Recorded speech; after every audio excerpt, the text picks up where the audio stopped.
Hey guys, in this video I will show you how to remove Gmail account access from unwanted websites. Alright, so let's begin with the video. Start by opening your web browser and go to Gmail. Sign in using the Google account you want to manage. Once you're signed in, look at the top right corner and click on your profile picture or account icon. A small menu will appear. From there, select Manage Your Google Account. After the Google account page opens, look at the menu on the left side and click on Security and Sign. This section contains all of your account protection and access settings.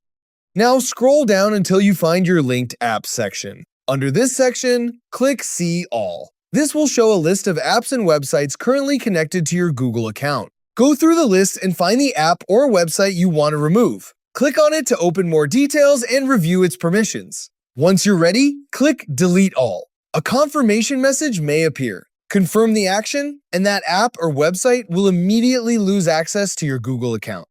If you have more unwanted apps connected, repeat the same process for each one, and that's it. So that's basically how you can remove Gmail account access from unwanted websites. So that's all for this video. See you in the next one. Thanks.